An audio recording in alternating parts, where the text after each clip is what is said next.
Hello, everyone. Welcome back to the Unfuck Your Money Podcast. I'm your host, Nadine Zomot.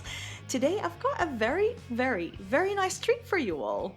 A lovely, lovely treat with a lovely, lovely person called Sam Sundius here to talk about neurodivergence, money, ADHD, and all the beautiful things in between. Welcome to the Unfuck Your Money show, Sam. It's such a delight having you. You are so wonderful, and I'm so happy you're here. How's it going? Oh my God. Thank you so much. That was such a sweet introduction. And I am so flippin' excited to be here. I had a moment just as you were hitting record where I was like, oh, I forgot to tell her that I tend to curse like a whole fucking lot. And then I remembered the name of your podcast and I was like, oh, we're going to be great. Censored. We're going to be great. We're going to be fine. Yeah. I swear like a sailor and so do you. So it's fine. Sucking fun is so what it welcome, is. Welcome, Sam. It's fucking fine. All right. So, what's turning you on in life these days? Just, tell us what's happening with you. What's turning you on in life? What feels yummy in your life at the moment? Oh, wow. This question I wasn't expecting. Let's see. Surprise! Yeah, it's a little late in the day over here on the East Coast, and so my autism is coming online. And when you say what is, or more online, where does it go really? When you say what's yummy, I'm thinking of like actual yummy food, and I've been doing a lot of braises and like ginger cakes lately. That's very yummy in my life. It is cooking season. That's perfect. Yeah, the time for like being warm and cooking really long things. Anyway, but in my coaching so world, agree with that. Yeah, right. Oh no, it's all related. I mean, life is life, right? I mean, if it's cooking that's turning you on right now, fuck yeah. Yeah. Fuck yeah. Same as me. We just moved into this new house and all I want to do is use the kitchen, cook and bake, and that's turning me on. So high five. So yeah, what a beautiful way to stay warm. Right? And the oven is going. I mean, it saves a bit of money on the heating. I mean, we're going to go that way. If we're going to go down that route, that's a really good way to keep your house warm, keep the oven on. Yay! So, we are going to be talking about ADHD, neurodivergence, and a lot of these things. And honestly, as a trauma-informed money coach, it is really important for me that my clients feel safe and supported. But I gotta admit, well, first of all, I have to say I'm a nerd, and I feel like I need to learn everything I can about the one thing. And I keep wanting to hold myself going, Nadine. Your specialty is childhood trauma. You can't learn everything, so you collaborate with people that know more than you. But I'm like, I want to learn everything. I'm like, okay, there's not enough time in the day. So I have to admit that when it comes to neurodivergence, I often feel apprehensive because I want to know everything about it and I'll never know enough. And I want everyone in my coaching containers to feel safe. So that's why you're here. So you can teach me all I want to know. Crash course me. No, I'm kidding. Right on. Let's do that. 45 minutes. Let's do it. 45 minutes. Let's go. Everything you want to know. So how does one know that they are neurodivergent? And as a coach and who is someone that is neurodivergent yourself, what would you love the world to know about supporting those who are neurodivergent? Okay, cool. So I feel like I skipped over something in my rush to talk about what I've been eating recently, which is introducing myself. Because That's all good. I am all good. an artist and creative and life coach. My practice is called Art of Undiscipline. And I personally am ADHD and autistic. I got other fun things I do, like be dyslexic, can't recognize faces. It's great. And I tend to work with a lot of people who are also neurodivergent. We seek each other out in really subtle ways. So not everyone in my circle identifies as neurodivergent, but a lot of my clients are at least seeking or just kind of like curious about the unique ways that their brains operate. So how do you know if you're neurodivergent? First of all, asking the question of, am I neurodivergent, is a pretty neurodivergent quality. So Great. that Okay. can be a really good jumping off point. When like it's hard to say really in like in that big of a question. I think yeah, if you're wondering if you're neurodivergent, I would say that is worth at least investigating in circles of self-advocacy. And there's a lot of self-advocacy readily available on the internet right now. And the reason why I'd say that is because hearing from each other's experience tends to put us more in touch with like what we're actually going through. It makes it easier to vocalize what we are living through, what we've been experiencing, and what we want to do about it. And those are some really crucial things before, for example, going to a doctor. I'm not discouraging people from going to doctors. Go to doctors whenever you feel like you should go to the doctor. Don't be like, Sam said I should wait to go to the doctor. I'm just saying that like your first step doesn't have to be that. Your first step can be getting more in touch with yourself. Because what happens is when we don't, especially with something like neurodivergence, where there's no like single test for it, right? It's not a COVID test. A lot of practitioners will say it's more of an art than a science, right? You really need to pull together a whole lot of information. And so what happens is when we are questioning, especially I'm sure we're talking mostly to adults, right? So adults who are then questioning about a late in life identification of being neurodivergent.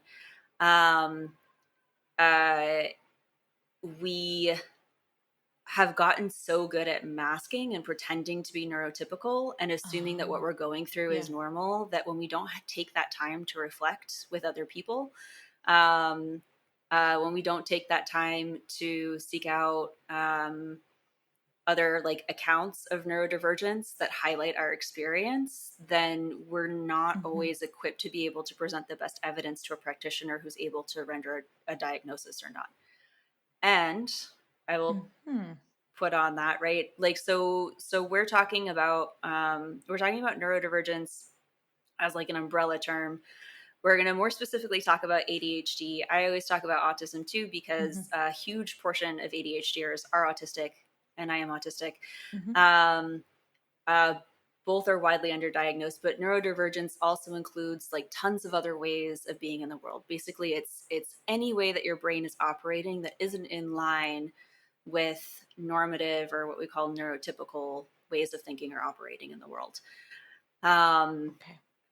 So some of those things, like I guess I just want to throw that in there too, because it's like there are ways that the labels can be helpful for better refining what we're going through, but sometimes it also takes us away from the commonality of our experience, especially when it comes to things like ableism and neurotypical expectations. Oh my God, I really went on for a while there. Did I answer the question at any point? I think so. You did. Oh yeah, there we go. I mean, I love learning. I love learning, and I was just paying attention like a good student that I am. So yes, you did answer the question, and it just opened up another whole like Pandora box of questions for me. So how, like, let's talk about dopamine and capitalism.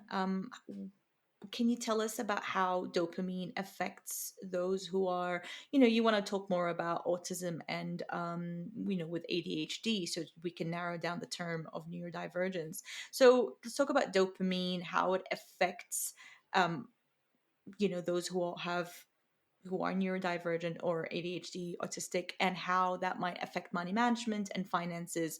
And you did mention something via email that I loved. What are some of the advantages ADHDers might have when it comes to money? Okay, cool. I'm going to take these backwards. Okay, great. I would do the same. And right? So, how to put this? So many times when we talk about neurodivergence and money, let me just like set the stage. So many times when we talk about neurodivergence and money, we're talking about it as a problem, right? Because that's why it's coming up for us. That's why, that's why someone is seeking a diagnosis or treatment or support or whatever, is because this is showing up as a problem in some way. And the big problem in there, like it tends to be like become like a self-fulfilling prophecy. And this isn't to say that like neurodivergents don't have legit struggles with money, right? But but money is a really big way that we impose morality on being neurodivergent. It's a thing that we kind of gravitate to be like, look, I am a bad person. And you can tell that because I have ADHD and tons of credit card debt.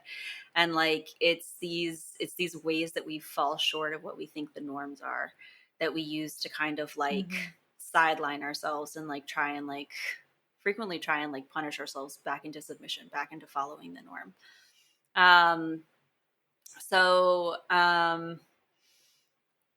Where was I going with that? So, and I started focusing on this more recently, like just in the last couple of months. I've been big in neurodivergence for a while. You and me met through the trauma of money community. So I've been thinking about money too, right? But it was a survey for a study that I came across that I was participating in that just kind of drove me up the wall, because it was so framed as like, what's your problem with gambling? And what's your problem with debt? And why can't you do this? And why can't you do that? We're trying to understand how ADHDers interact with money. And the whole thing was laid out as like severely disordered. All right, put a pin in that. And go back to the thing I was saying before about understanding whether or not you're neurodivergent. We are neurodivergent, like someone who is neurodivergent in every setting. But our neurodivergent traits aren't debilitating or even showing up in every setting. So the way that a lot of us who don't get identified until later in life kind of get through is that we've fallen into some sort of structure that works enough for us that the shit hasn't hit the fan, that we're able to kind of like keep it together. And sometimes there's some sort of shift in like what we're doing or the structure around us or whatever that then makes our symptoms more present, because we can't cope the same way. Like for me personally, and a thing that I've noticed for a lot of young people in my life is that I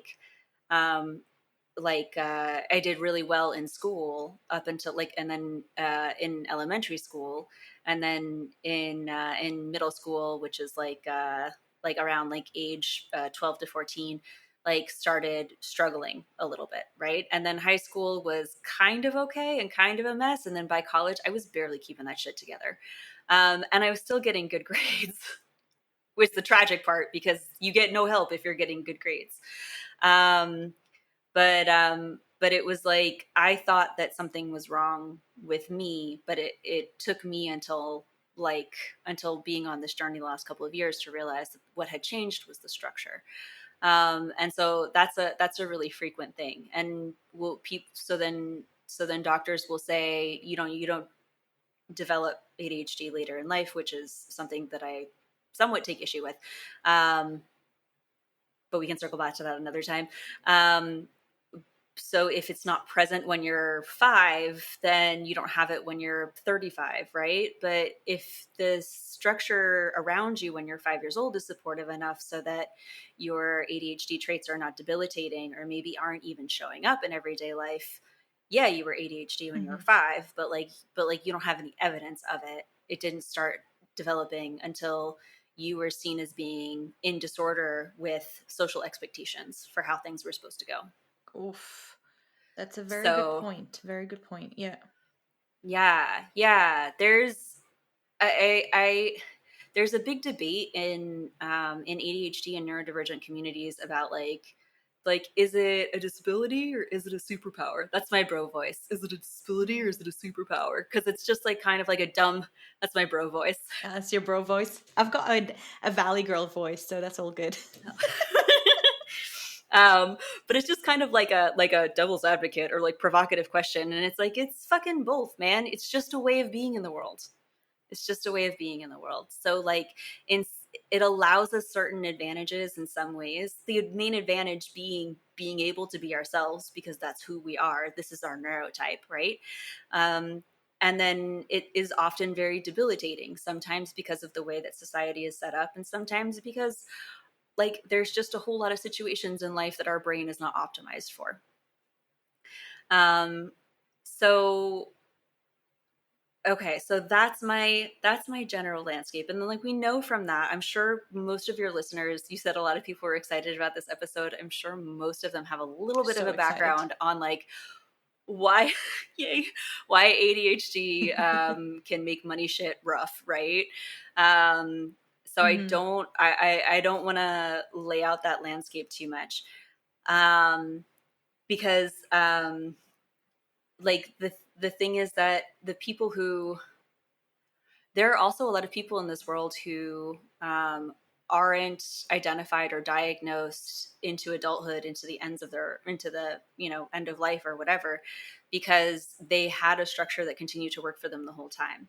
So the people who are talking about ADHD and money typically are people who are struggling with that or past or current addiction, who are struggling to get adequate care from health insurance and stuff like that.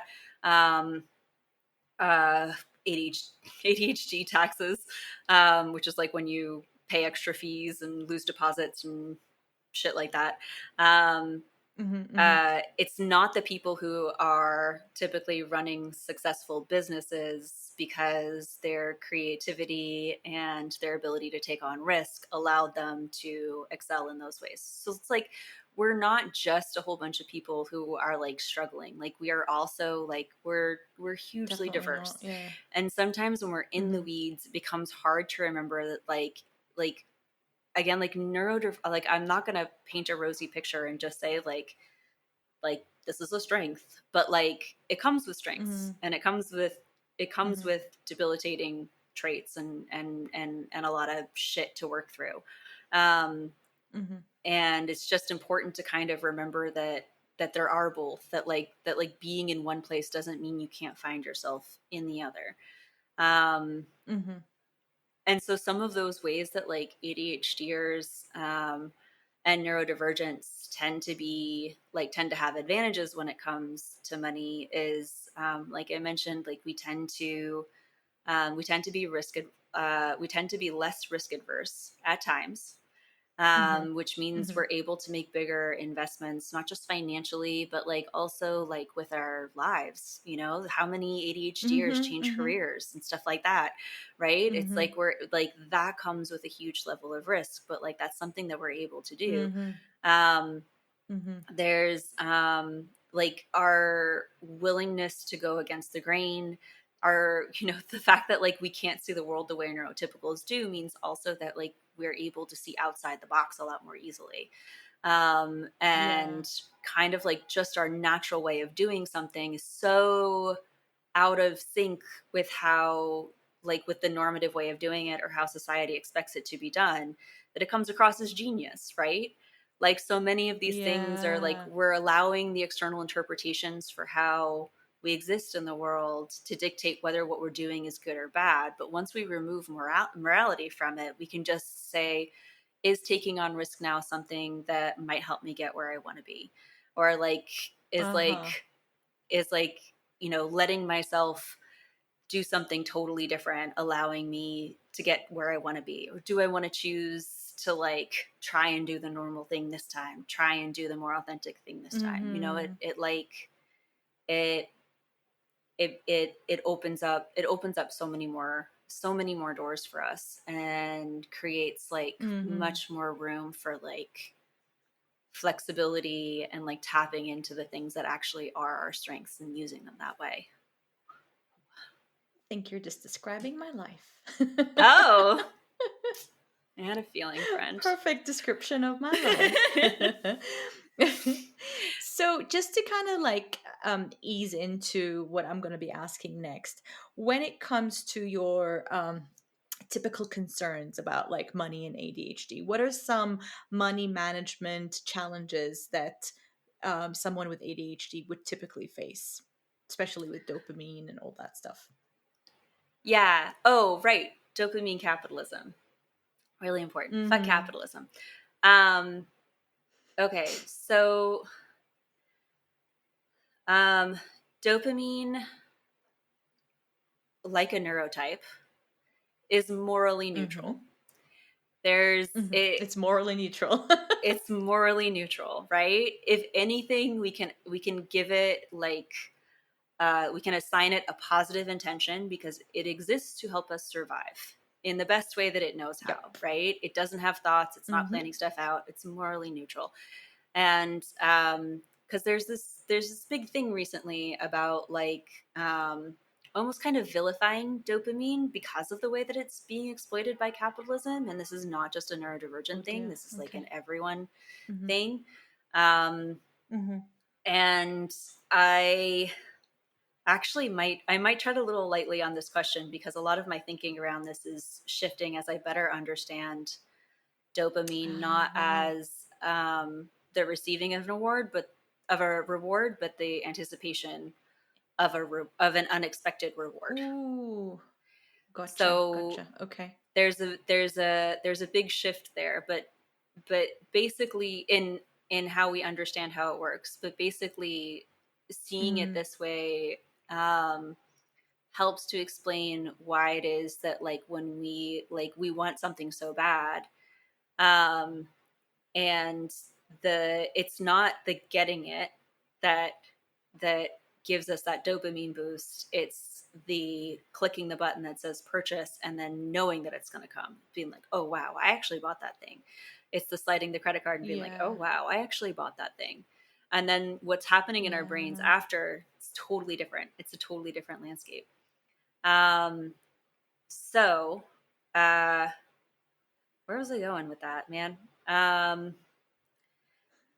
I guess a big part of this is like a lot of the practices and strategies. I'm getting back full circle. No worries. That I tend to support people with,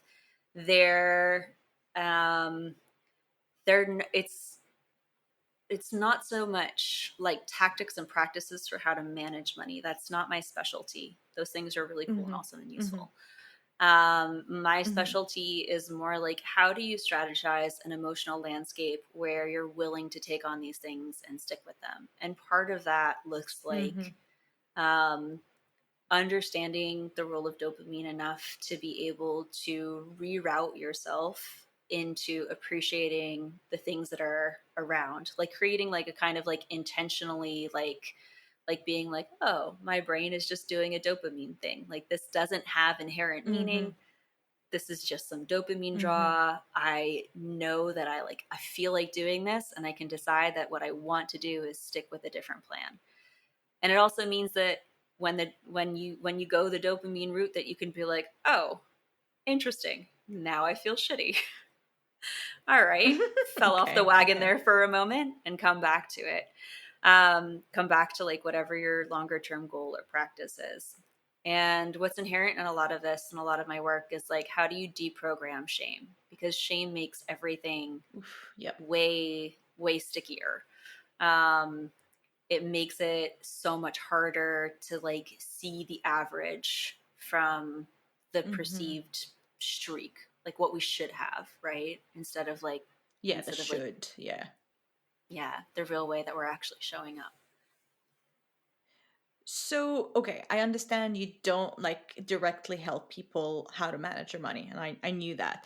But I was wondering, and that's like a different kind of question, like what works for you when it comes to managing your finances? Like what works for you that feels really like supportive and special and really creative? Because for me, what I teach the bucket system, and it works for me perfectly, and it works for so many clients.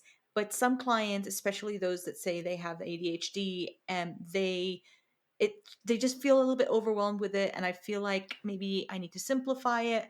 But regardless of that, I wonder, like, what works for you when it comes to managing your finances?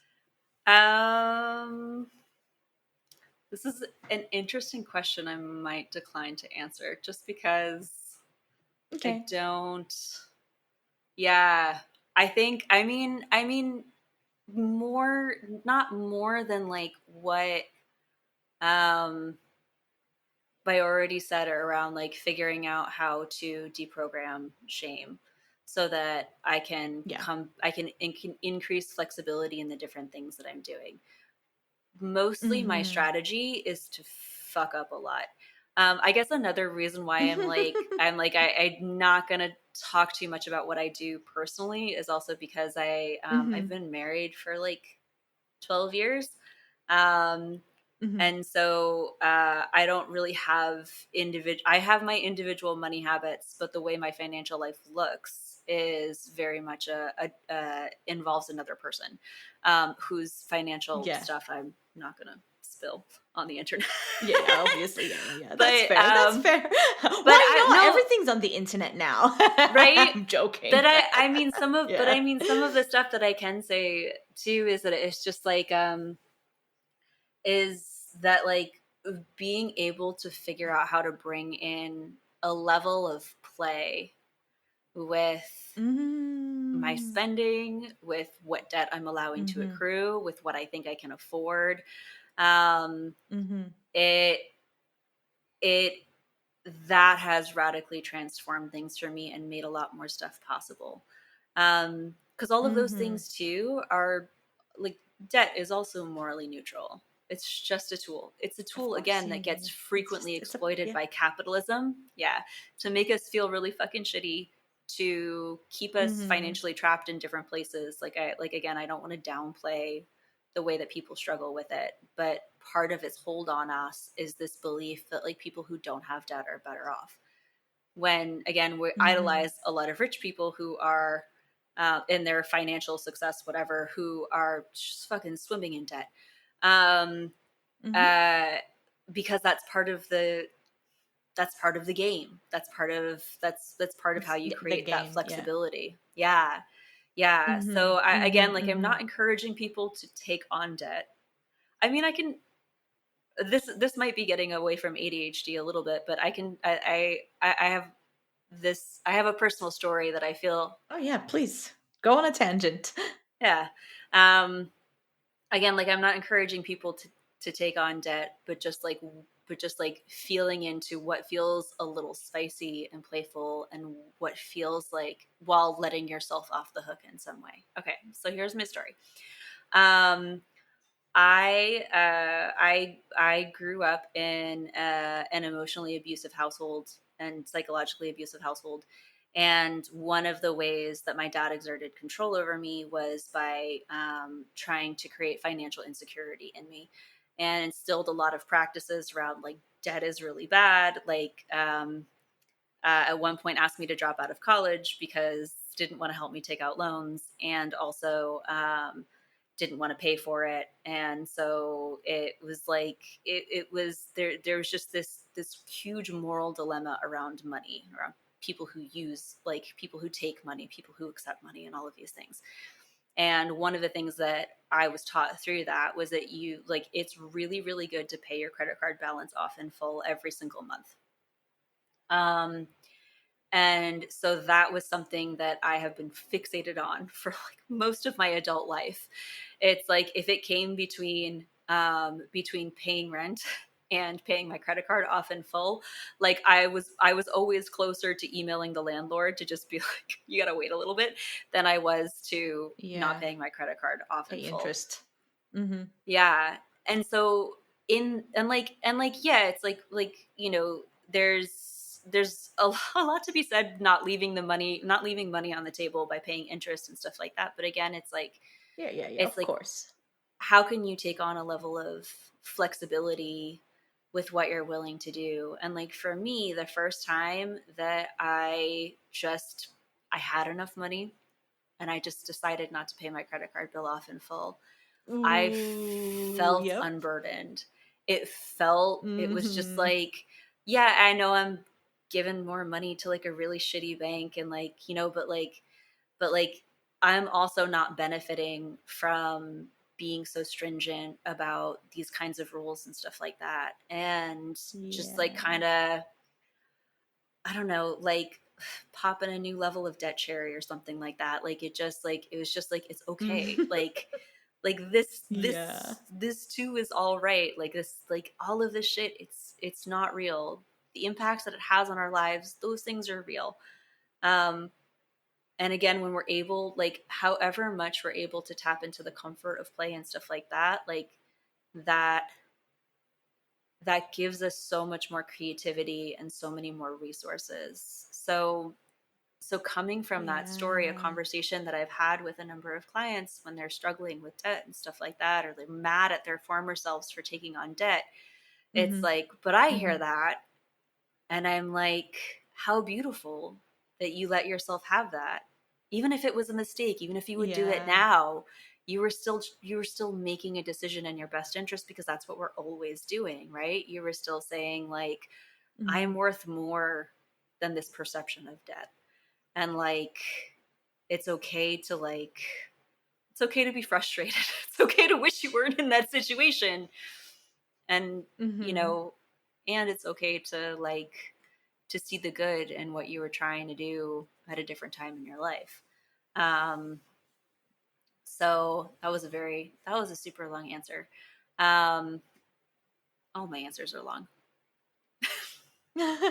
Well, I feel like I actually resonate with your story a lot, and thank you for sharing Mhm. it. It just feels like we maybe shared a dad or something. It sounds very, very familiar. God, I hope And I not, also but used to be very, very oh no, no. I also used to be very obsessed with like I would do anything to make sure that my credit cards are paid in full, blah blah blah. Even especially, oh gosh, so get this, even when I'm on a 0% introductory APR, I would like obsess over paying it in full where I'm not even actually paying interest. So liberating myself from that was hugely just like freeing and like shame free, you know? So what I'm hearing from that beautiful story is that the medicine or the antidote, is that a word? Yeah. For shame, that we all feel shame regardless about money. Like every person that touches money feels like a sense of guilt or shame or anxiety. The medicine for that is playfulness. Right? Like that play, that energy of play, and that we can fuck up and it's okay. And we are going to fuck up. No one's like there's no rule book when it comes to money. Thank goodness. They think there's a rule book, but there's actually no rule right, book. Right? Yeah, like we can fuck totally. around with money as much as we can, and I'm not like making financial issues light, but the removal and the healing of that shame can liberate so much playfulness, especially with the type of clients that you help, the type of clients that I help, because in the inside they're just very creative people. So why can't their creativity bleed into the way that they money, right? Oh So my by God, removing that totally. shame, money can be this playful thing. Like your spreadsheet doesn't need to be a spreadsheet. It could be, you could make your whole freaking budget on a napkin if you really want, or on your That mirror. I works for don't know. you. Like why, Totally. right? If it works, like that I get questions like what's the best app to manage money? I'm like, your diary, your journal. I don't know. Whatever works for you. There's no like the app or like the method or the spreadsheet. What works for you? What is something that you can sustain on a long run? What turns you on? What makes you feel like you're the boss of your money? You know, that's the one. That's Yeah, what yeah, works for you. totally. Yeah, Right? yeah. That's what and works for you. and totally. And to that degree, a lot of times, like then like sometimes amounts start to become a little bit more relative also. Hmm. And again, like yeah, I putting so many qualifiers on this, but I think it's important because I think people get turned off to these kinds of conversations really fast, because it sounds like what we're saying is just be playful. And your money problems will go away. No. Your your money problems are because you haven't changed your mindset around scarcity. No, you're not. Don't right? do that to me. Yeah, ew. Right? Anyone change who's your listening, mind. Listen, change your thoughts. right? There's no blame inherent in here. It's like it's the both and that I was talking about earlier with like ADHD is a disability and it is a superpower because it is who you are, and who you are being able to tap into your authentic self is a superpower. So it is, you are not imagining your money stress. You did not create your money stress. We live in a fucking vile, toxic system that 100%. It's necropolitics that use that use poverty to the extreme to try to exploit as many humans as possible. Like, it's fucking gross, and it is on steroids right now. It's horrifying. It's getting worse. Yep. Yeah. So anyone who's struggling, you're not fucking imagining it, right? So that is all true, right? And it's true that if you can find ways to tap into play, if you can find ways to tap into your creativity, into your resourcefulness, if you can find ways, the times that you're feeling safe enough to play with, maybe I'm still going to pay my credit card balance off in full at the end of this month, or maybe I'm, only going to pay the minimum balance at the end of this month. But like, let's just thought experiment what else they could do. What feels a little spicy? What else might be available, right? Because I think play is really important. I would say that it is like your creativity and your resourcefulness. That's the antidote to shame. But when shame's heavy, those things are hard to access. It's never your fault if you can't access those things. Obviously. Yeah. Yeah, but if you can. So even yeah, if you can, then it can be a really scarcity. Tool. Sorry, I think there's a tiny bit of a lag. It's great. Let's see if the internet can keep up with us. So to your point, like, I always talk about how scarcity can become creativity with safety. So when we are in shame, we, where our nervous system is, it's actually quite physiologically impossible to access these pockets of like play and fun, and how can I like bring in some spiciness to this. So like just knowing that if you can't access this now, there is no shame in that either. Like, we're not shaming you for being stuck in shame, obviously. And I feel like I'm talking to people that have been listening to me for a while, and that's why I didn't preface that. But I love that you brought it up, because especially in a trauma-informed environment, when we want to move from dialogue or self-dialogue with money or anything else away from shame, away from that stuff, we really need that vitamin S, that vitamin safety, to start seeing things in a different way. And it's not like 100%. All play. And even as like, I'm not sitting on my high horse going like, listen, my money feels like play, okay, bitches. No, I also struggle with this stuff.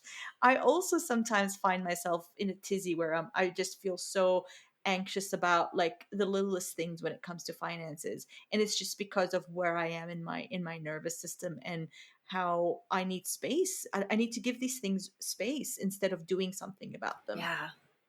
Right? So this is such a nuanced conversation. It's very important to name these nuances and to kind of, because it's really harmful when we put stuff out there into the world that kind of makes it feel flippant, because that's not me and that's not you. Totally. And I've been seeing more coaches using like Chat GPT and stuff like that, which, without going on a whole AI rant, definitely makes a lot of the buzzwords just sound super fucking vapid. So yeah, always reminding anyone in the circle that we're still thinking about like the best way to like to share information and to, whatever. I got lost in a train of thought. Okay, so also you guys get it, whatever. I love it. I love your energy. but I think, if it almost feels like we've kind of gone on a little bit of a tangent here and talking about perception about about finances and stuff like that. But I think that all of this, again, ties back in a really important way to neurodivergence. There's a funny, none of this is funny, but a funny thing that happens when you you approach a number of doctors about, I think I might be neurodivergent. And then frequently people will get a response that's something like, oh, is it neurodivergence, or is it possible that you have trauma? A lot of times it will be like, or like, are you not sleeping at night? Are you eating weird food or whatever? And it's like, why not all of the things? But like, there actually is no, and this is why I think talking about specific experience is important, and also being willing to blur the lines around things a little bit is also really helpful for finding exactly what it is that you need.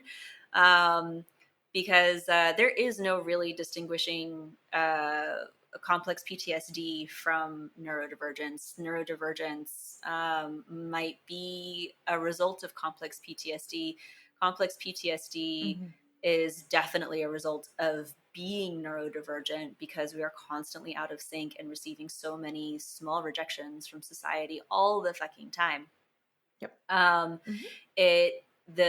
The level of shame that we experience, like, it's a learned response that has become so heightened over the years of just feeling fucking beat down.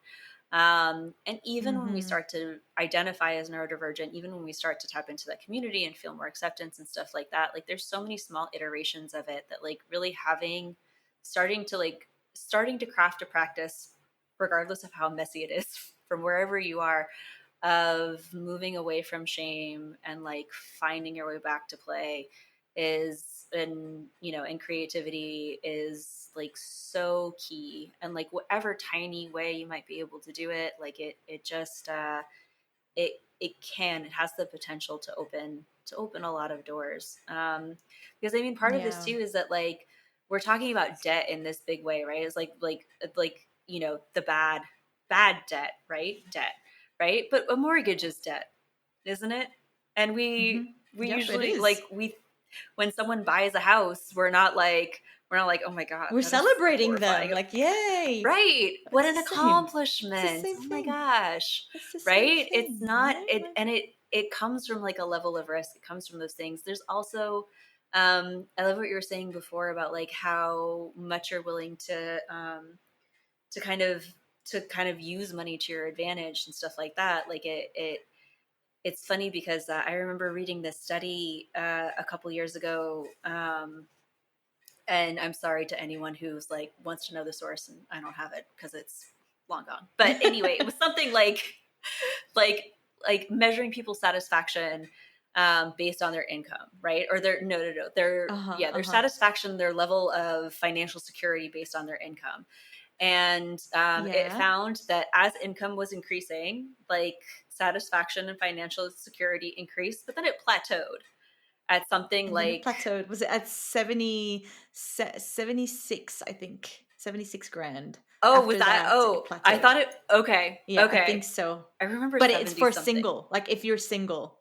Okay. Right. Like so per person. So what's really bonkers about that is that, like, you could be making a ton more money than that, but depending on your relationship to money, like, you might not be experiencing more financial security.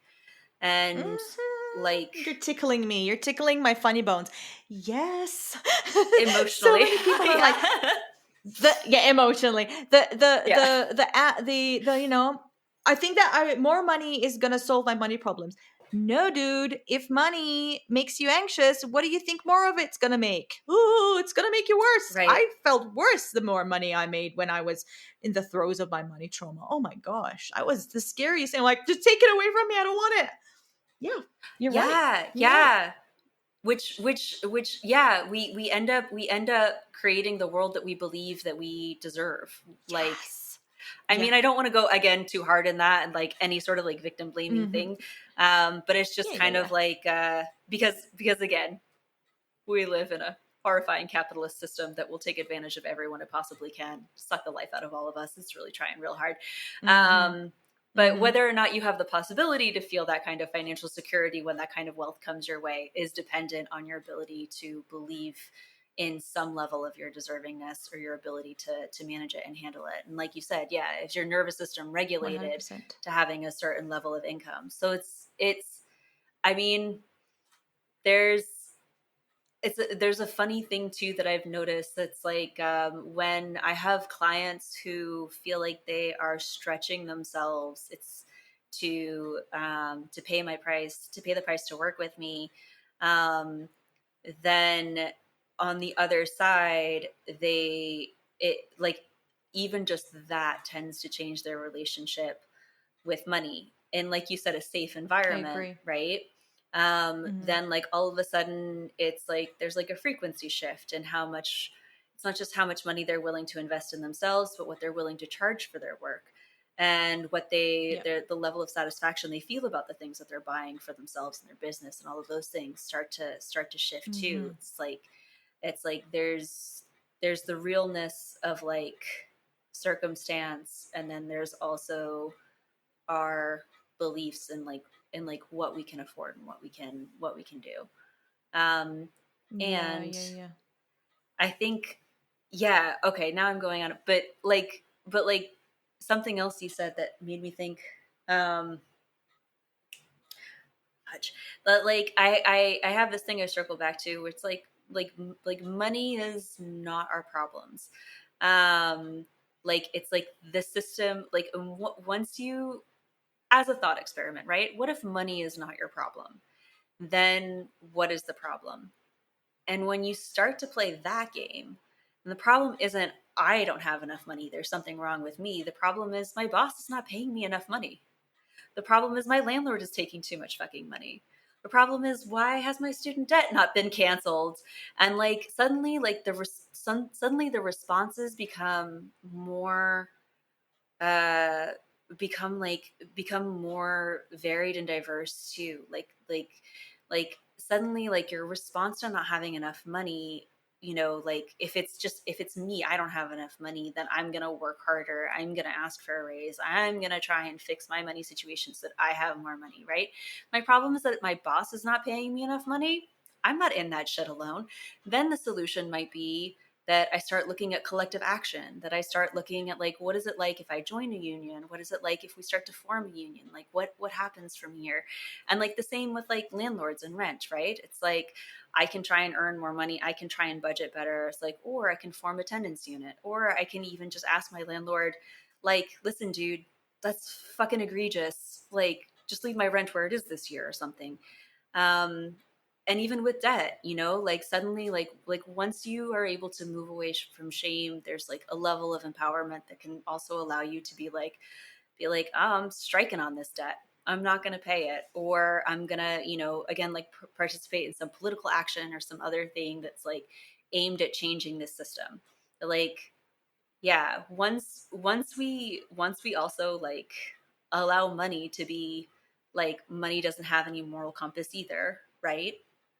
Yeah. Then we start Like to dopamine. focus, Yep. exactly, like dopamine, like a neurotype. Like once it isn't about, once there's like no amount that like, you know, that like justifies us, once our attention, we allow our attention to shift to like what it is that's actually creating the problem, then like how we imagine solutions becomes way more robust. Yeah, we're becoming more creative with seeing the bigger picture and how it's not really our fault or just our responsibility to do something about it. Just like we were taught that, like if you want to do some, if you want to change something, you got to do something about it. But actually, no, we can't just keep doing things if the bigger system is not supportive, or if it actually needs to be questioned, Yeah. right? Yeah. Yeah. So I'm currently creating content. It's a bit of a shift in the direction of the conversation. I'm creating content for a new program that I'm going to be putting out there next year. It's called the Unfuck Your Money Club. And it's all about trauma informed financial goal setting and all that stuff. And a big part of the systems that I teach is that they're flexible and they do not rely on willpower. I think that is very important. And that they come from a place of like yum and creativity rather than obligation. I would love to hear more about the quote unquote art of undisciplined approach, about this, and why ditching self discipline and all the shoulds can be particularly supportive for those who are neurodivergent. Yeah, you're singing my song. I love this. That program sounds amazing and clearly right up my alley. Yeah, so my practice is based on the idea that like in order to do the ambitious and beautiful things that you're meant to do with your life in your life's work, you need to develop a huge amount of self-trust. And part of doing that comes from, it's not just being able to show up regularly to your practice and doing like whatever things you need to for your business. It's also about being able to listen to your body and not override Mm-hmm. any sort of like health needs that you have, any need you have for rest, any need you have for play. Mm-hmm. Because and I'm not anti self-discipline entirely. Well, discipline Like is required, but yeah. yeah, I mean, yeah, my business is called Art of Undiscipline, and then if you go to my artist Yeah. website, it says, multidisciplinary artist. So which one is it, Sam?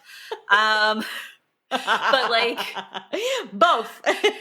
right, I'm fucking multifaceted, bitches. No, but it's like the problem is that we rely so heavily on self-discipline, and willpower, like you said, which is something that comes to us in limited supply, and something that is something that is, when we use that route, we're overriding everything else. Like we're just going with that one. We're like insisting like this is the one thing we have to do, right? All of those bros who are like, this is like the, bro voice again.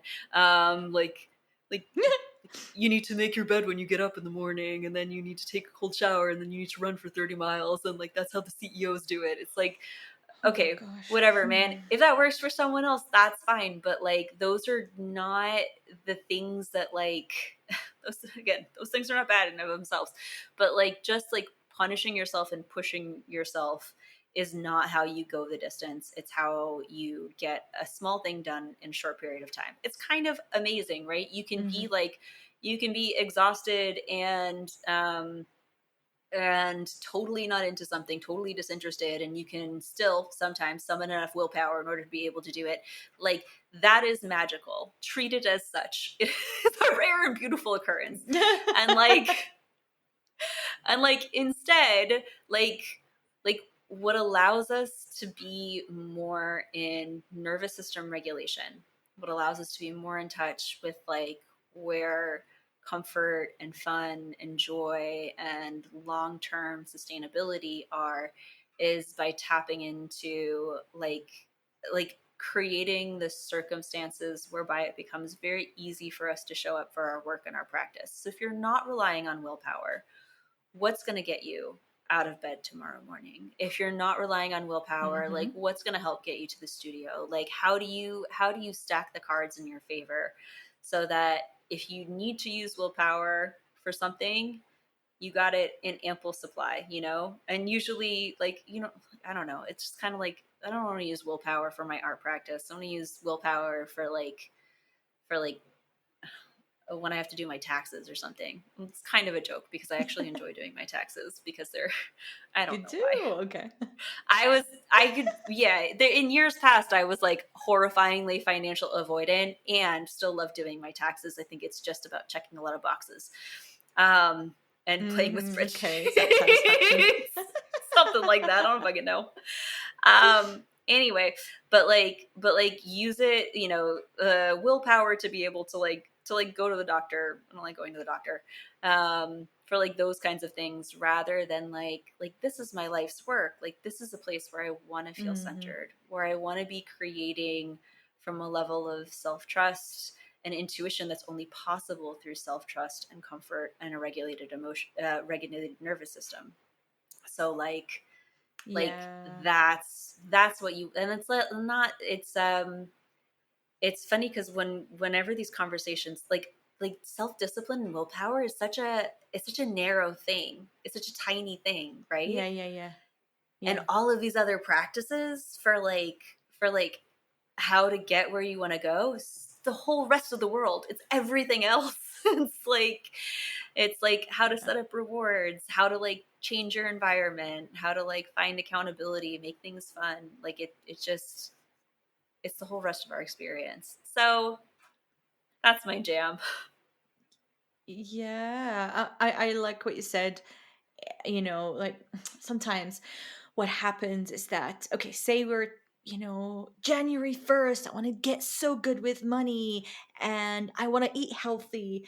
And I know this is a little bit of an exaggeration, but what I'm trying to say is that when we are trying to improve an aspect of our life, say it's money, because this is a money podcast, we feel obliged to become the ideal version of ourselves, the high performance version of ourselves, so that everything else works out. Like it is not a prerequisite to wake up at 3:30 in the morning and meditate for 5 hours and then have a cold shower for you Right. to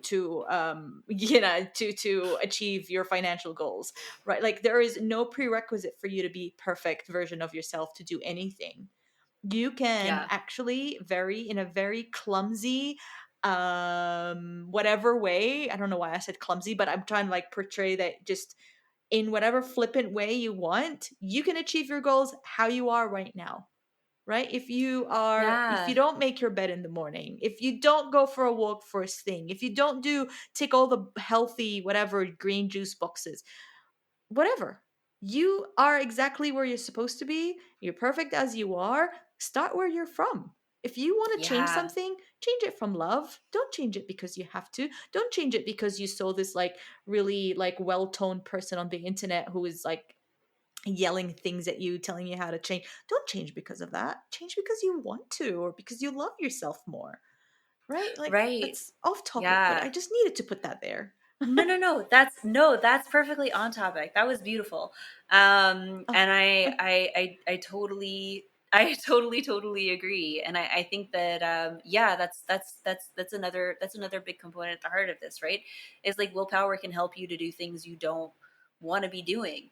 And so if that's the only thing that you're using, and you're using it in your life and your practice because you're, like trying to get, like you said, like if you're out of touch with what you really want for yourself, and you're just operating off of like some ideal other person who lives in your head who's doing all this shit perfectly, and that's where you're trying to get because it will save you, because then you'll feel like enough, because then you'll feel safe, because then whatever, like you can find yourself chasing goals that aren't yours.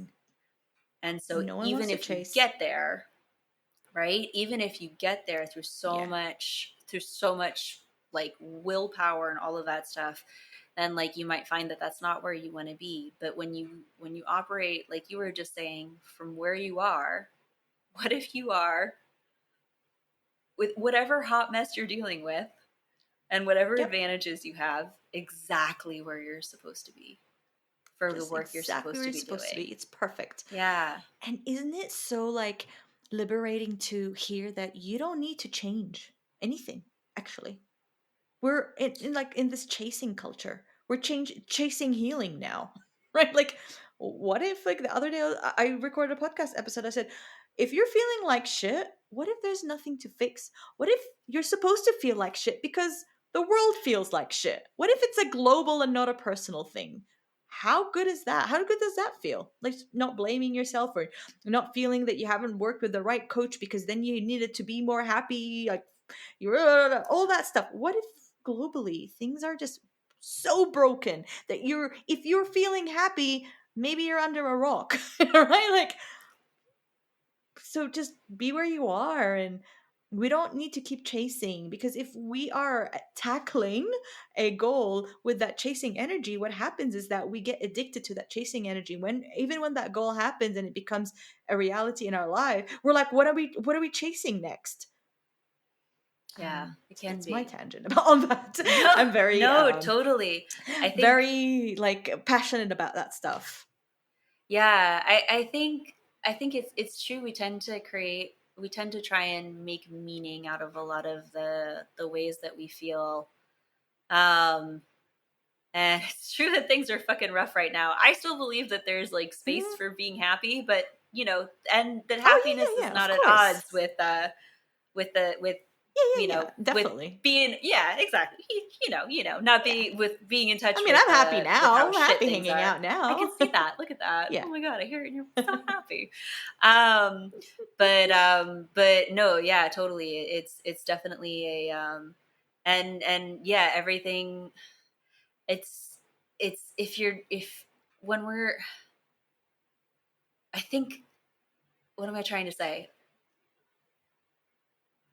I really appreciate how you put that in like the chasing culture, because I think that chasing is a kind of escapism, and there's so much, part of what keeps us in that loop is that you're coming across a lot of stuff that is meaningful to some degree, or like is like parallel to something that could be really important or really enlightening or really helpful for what you want to do next.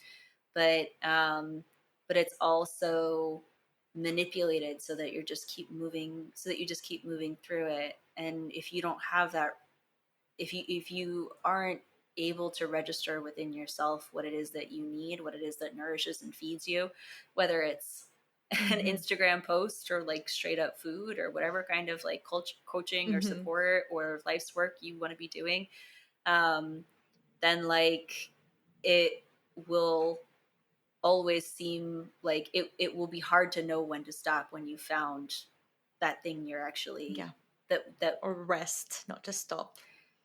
Yeah, but I mean to be able to welcome in things that you actually want, even when they come across your phone screen. What am I saying? Your view, even when they pass by your window. Gotcha. Well, Sam, what do you have going on in terms of like offers and programs and all that stuff in the new year? Or how can people work with you, whether in person? I know you're located in New York and Queens. Is that right? Yeah, I'm located in New York, in Queens. Go Queens, love it. I work with people all over the world, though. I am immunocompromised. Yeah, I'm immunocompromised, and so I don't see any people in person, which is a really sexy way to keep both of us safe, while also being able to appreciate each other's beautiful faces. So, and I work with clients one-on-one. I have a couple of different offers, including a really funny one about like I've recently become passionate about helping people like change their brains so that they can be better rock climbers. So if you're a rock climber, hit me up. I got lots of thoughts on this. Okay. So I'm running a little special around that, but basically, like if you head to my website, which is Art of Undiscipline with a U, you can see all the stuff that's good, and then I write really killer emails. So if you get a pop-up inviting you to subscribe, I highly recommend it. They're phenomenal. I love my emails. It's my favorite way to be in touch with my people. Yeah. Nice. Okay, well, I will definitely go on your email list because I love a good email myself. That's something I'm working on for myself, but I love to read a good email, so I will be doing that. Well, thank you so much, everyone, for tuning in, and you will be able to contact Sam. I will put their website, Instagram, all these beautiful contacty things in the show notes, so you can contact them. And thank you so much for being on the show. This was such a cherished time. It was really beautiful. Nadine, this was fantastic. Yeah, thank you. Yeah, thank you so much. This is great. Same, same, same, same. All right, everyone. I will see you all next time on the Unfuck Your Money show. Thank you and take care.